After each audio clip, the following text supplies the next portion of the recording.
नमस्कार दोस्तों, मैं हूं चंद्रेश कुमार। आप देख रहे हैं सत्यवान समाचार। इस वक्त हम आजमगढ़ जिले के नगर पंचायत माहौल में उपस्थित हैं। चौकी के सामने अम्बेडकर मूर्ति है।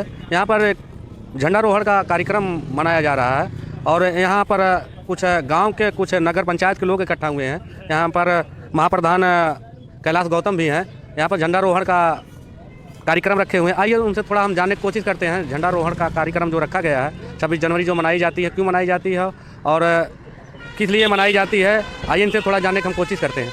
नाम है भैया आपका? कैलाश कुमार गौतम।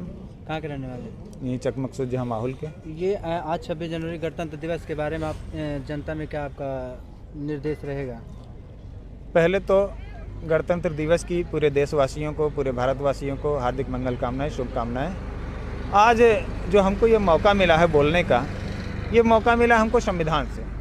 और 26 जनवरी 1950 को भारत देश का संविधान लागू हुआ था। संविधान लागू होते ही भारत देश पूरी तरीके से आज़ाद हो गया था। आज हम वही गणतंत्र दिवस मना रहे हैं। देशवासियों को शुभकामनाएं देना चाहेंगे कि ये जो मौका मिला है आपको, जो बाबा साहब के संविधान से मिला है, तो बाबा साहब ने जो भी संविधान में लिखा है उसी के हिसाब से सारे लोग चलें, सारे लोग मिलजुल के रहें, पूरे देश का विकास हो, यही हमारी शुभकामनाएं हैं। पुराने समाज सेवी हैं, पहले क्या और अब में अगर देखा जाए 2024 में आज तक का जो परिवर्तन है संविधान को लेकर या ये जो गणतंत्र दिवस आज मनाया जा रहा है, इस परिवर्तन को लेकर आप क्या कहना चाहेंगे? परिवर्तन के लिए तो पूरे देशवासियों को बहुत बहुत शुभकामनाएं, क्योंकि परिवर्तन हो रहा है धीरे धीरे। लोग जैसे पढ़ रहे हैं, लिख रहे हैं, समझ रहे हैं, उसी तरीके से आगे आ रहे हैं। आप लोगों ने देखा कि प्रोफेसर लक्ष्मण यादव बोल रहे हैं, डॉक्टर रितु सिंह बोल रही हैं, कन्हैया कुमार बोल रहे हैं, चंद्रशेखर रावण बोल रहे हैं, आकाश आनंद बोल रहे हैं, सारे लोग बोल रहे हैं। और ये परिवर्तन की ही देन है, संविधान की ही देन है कि सारे लोगों को बोलना आ गया और सारे लोग अपने हक अधिकार के लिए बोल रहे हैं। और पूरे देश के नागरिकों को मैं कहना चाहूँगा, चाहे वो SC हो, चाहे ST हो, चाहे OBC हो, चाहे माइनॉरिटी के लोग हों, सभी लोगों को संवैधानिक जो हक अधिकार है, अपने हक अधिकार को खोजना चाहिए और पाना चाहिए। बहुत सारे आपके हक अधिकार संविधान में लिखे हुए हैं, लेकिन अभी तक आपको पता नहीं है और ना ही आपको मिल रहा है। जैसे क्या है वो जो परिवर्तन है जो आप बता रहे हैं कि पता नहीं, वो परिवर्तन क्या है? जैसे लोगों में संदेश जाए, जनता में संदेश जाए। जैसे इस देश के मुसलमान लोग समझते हैं कि बाबा साहब ने हमारे लिए कुछ नहीं किया, लेकिन मुसलमानों के लिए भी आज अगर सुरक्षित महसूस कर रहे हैं भारत देश में, तो सिर्फ संविधान की वजह से। नहीं तो जिस तरीके से सरकार दमन कर रही है मुसलमानों का, अनायास ही जेलों में ठूस दे रही है, आतंकवाद का ठप्पा लगा दे रही है, तो ये संविधान की बदौलत ही वो सुरक्षित हैं। ये मुसलमानों को भी सोचना चाहिए। बैकवर्ड क्लास के लोगों के लिए मैं कहना चाहूँगा कि आप लोगों को हक अधिकार मिला, लेकिन आप लोगों को धर्म की घुट्टी ऐसी पिला दी जा रही कि धर्म ही सबसे सर्वोपरि है। नहीं, आपको समझना पड़ेगा, मानना पड़ेगा कि धर्म सर्वोपरि नहीं है, धर्म सेकेंडरी है। प्राथमिकता जो है संविधान है। संविधान के बदौलत ही पूरा देश चल रहा है। सभी लोगों को अपने अपने धर्मों को मानने का हक अधिकार बाबा साहब ने दिया है, तो सब अपने तरफ से माने।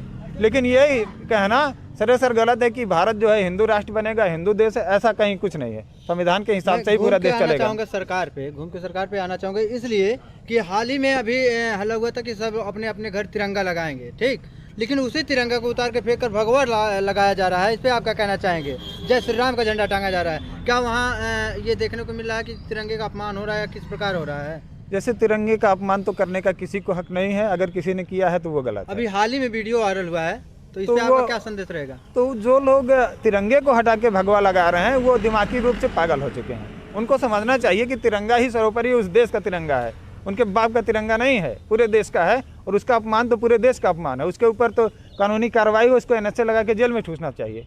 और जो झंडा भगवा लगा रहे हैं, जिसको लगाना है लगाए, क्योंकि किसी का विरोध नहीं है। बाबा साहब ने सबके लिए हक अधिकार दिया है, लेकिन समझना चाहिए कि आपके भगवा लगाने से दूसरों को तकलीफ ना हो, क्योंकि सारे लोग इसी देश में रहते हैं, सारे लोगों को हक अधिकार है। तो आप अपने रंग में सबको रंगोगे, ऐसा नहीं है। सारे तरह के लोगों का हक अधिकार है, तो सारे तरह के लोग यहाँ पे रहेंगे।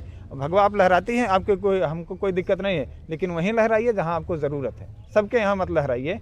अब मैंने देखा कि मुसलमानों के दरवाजे पे खूब पटाखे फोड़े गए कि कोई प्रतिक्रिया हो तुरंत मुकदमा कर दिया जाए। ऐसा नहीं करना चाहिए। आप रामलला की 22 तारीख को आप प्राण प्रतिष्ठा कर रहे थे, करिए, किसी को कोई दिक्कत नहीं है, लेकिन आपके कार्यक्रमों से अगर दूसरे को दिक्कत है तो आप सही रास्ते पे नहीं चल रहे हैं, ये आपको समझना पड़ेगा। चलिए, हमारे साथ मैडम जुड़ी हुई हैं, एक मैडम से जानने का प्रयास करेंगे। मैडम, आपका क्या संदेश रहेगा जनता में? सबसे पहले तो गणतंत्र दिवस की सभी को शुभकामनाएं। मेरा यही संदेश रहेगा कि जो धर्म पे लोगों को घुसाया जा रहा है, महिलाएं ज़्यादा से ज़्यादा उसमें जा रही हैं, ये गलत है। हमें जागरूक होना, हमें जानना चाहिए कि हमें किससे हक अधिकार मिला है, हम कैसे बोल पा रहे हैं, कपड़े पहन पा रहे हैं, पूरे शरीर को ढक पा रहे हैं, तो संविधान की वजह से ढक पा रहे हैं। नहीं तो ये भी आदेश नहीं था कि हम पूरे शरीर को ढक लें। मैडम कहा जा रहा बताया जा रहा है, अभी प्रधान जी बताए हैं कि जो है हमारे लोग शिक्षित हो रहे हैं, लेकिन क्या वो शिक्षित लोग भी अभी तो हाल ही में इतनी भीड़ इकट्ठा हुई थी, लगभग उसमें जो है 75% लोग ऐसे थे जो शिक्षित होने के बाद, सब कुछ जानकारी होने के बावजूद भी ऐसे लोगों के साथ सपोर्ट किए या ऐसे लोगों के साथ गए, इस पे क्या कहना चाहेंगे? देखिए, तो वो शिक्षित नहीं है, उनको शिक्षित नहीं कहा जा सकता है। शिक्षित हैं लेकिन उनको जानकारी नहीं है कि हमें हक कहाँ से है, हमें कहाँ जाना चाहिए, कहाँ नहीं जाना, इसको शिक्षित नहीं कहा जा सकता।